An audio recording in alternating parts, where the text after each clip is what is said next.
All right, good morning, good afternoon, good evening, everyone. Welcome to another episode of Ang RTMO, and I'm your host, Michael D. Peralta, your respiratory therapist.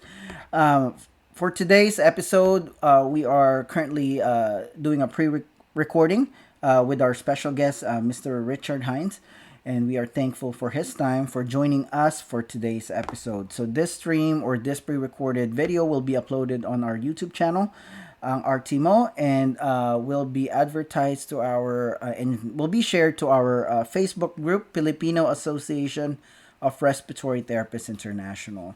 So without further ado, we'll move on to our show and get to know our guests for today. Good afternoon, Mr. Richard Hines. Good afternoon. Thanks for having me, Michael. You're very welcome, and thank you for joining us today. Can you please briefly introduce yourself to our audience today, sir? Absolutely. So, as Michael said, my name is Richard Hinds. I have been a respiratory therapist for about 13 years. I spent most of my career in a large academic medical center. So, I worked at the Mayo Clinic in Rochester, Minnesota, in the trauma ICU and the medical ICU. I also helped to design several research trials tending to focus primarily in acute respiratory distress syndrome. Currently, I serve as medical director of Medipines Corporation, and I'm also the deputy director of an acute respiratory distress laboratory, an acute lung injury laboratory in Shanghai, China. And so I think that that's the perfect transition to the topic that I'll be discussing with you guys a little bit today, which is sort of demystifying some of the concepts around pulmonary gas exchange. Awesome, thank you, sir. A few questions for you. So you said you've been a respiratory therapist for 13 years. If we may ask, have you worked on another career before respiratory therapist? Actually, I went into respiratory therapy right out of college. However, I had got interested in the field because I had been teaching CPR and first aid for the Red Cross ever since high Mm-hmm. school. So for me, it was a very natural transition. Awesome, thank you. I used to volunteer too and teach BLS for Red Cross. That's awesome. Yeah, Yeah, it's a great launch pad. it is. It is. It's very exciting. So, uh, um, you mind sharing, sir, what respiratory therapy school did you go to? I went to the University of Mary and St. Alexis Medical Center respiratory therapy program in Bismarck, North Dakota. Awesome. And where are you from originally, sir? I grew up in North Dakota. So I grew up in a small town, Minot, North Dakota, Mhm. about 40,000 people, about 2 hours north of Bismarck. Awesome. Thank you. And when you were practicing respiratory therapy bedside, what was your favorite specialty? Is it the adults, the neonates, or the pulmonary lab? Yeah, I've been fortunate enough to sort of practice around the spectrum. I really do think that my passion lies in adult critical care. Yeah. However, I think the challenge, and it's really important as a respiratory therapist once in a while to step out of your comfort zone. I really did enjoy taking care of neonates, especially the last few years of my career. But I would say that adult critical care is really where my passion is at. That's awesome. Same for me. I did, train NICU, PICU, but my heart goes to our, big babies, the adult care.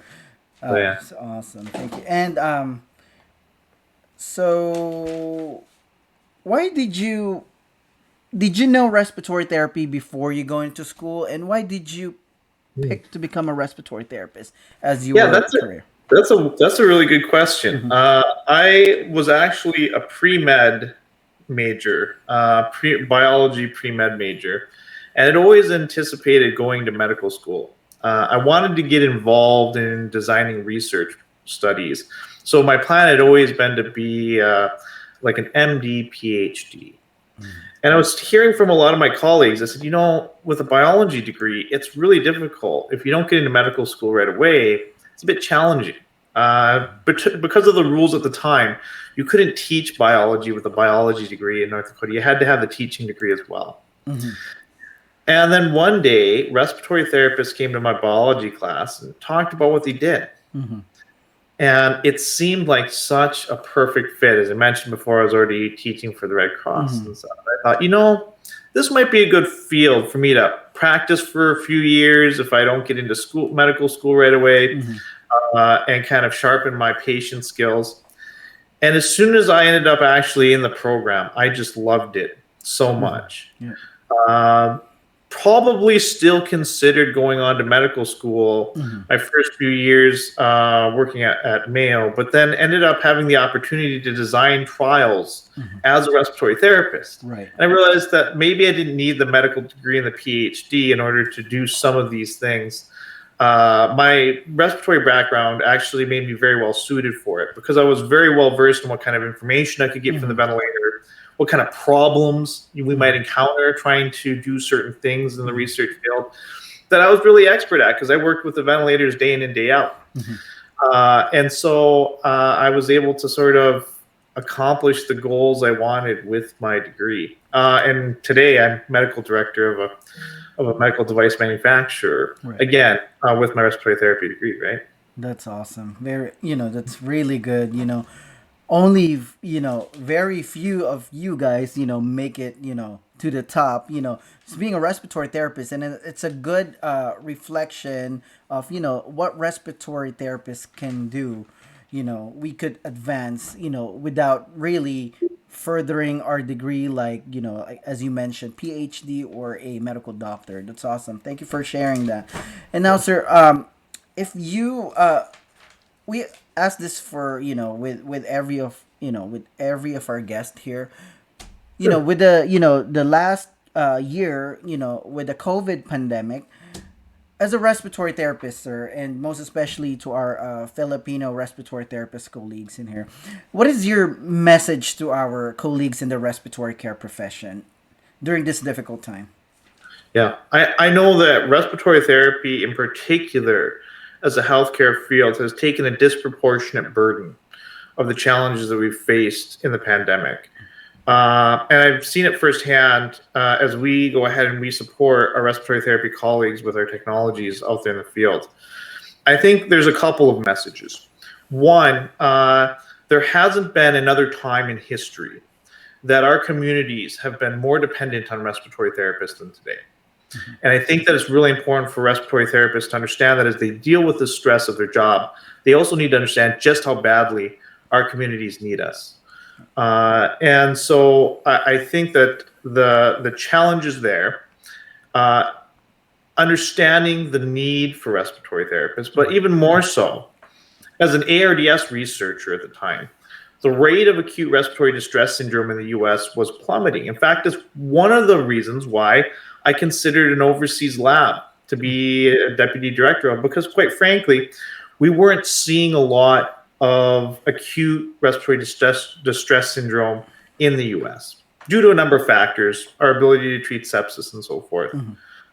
But the pandemic really showed that having those skills, being able to think quickly and deal with refractory hypoxemia was extremely important. And we always need to remember this because it's very easy sometimes to look at a disease process like ARDS and say, "Hey, this is not very common. We don't need to pay too much attention to this." But the time will come where those things need to be dealt with and dealt with in mass. And so I think that we've sort of learned these two lessons. One, that we're always at risk for a pandemic of severe hypoxemic respiratory failure. Mm-hmm. And two, that respiratory therapists are uniquely trained and specialized to be able to deal with that problem. Mm-hmm. Uh, Again, particularly in the US, but even worldwide, the challenge hasn't always been so much just about having the appropriate equipment, Mm-hmm. but having the right people behind that equipment to run it. And I think that that's the take home message is we can finally realize just how important we are to our communities as respiratory therapists.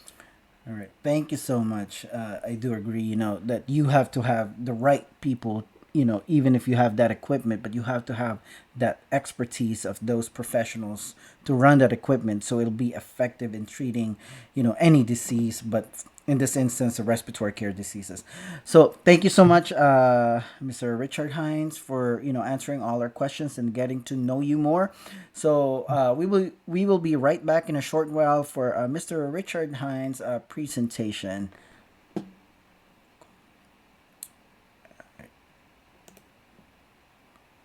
Perfect. And I'll get set up here.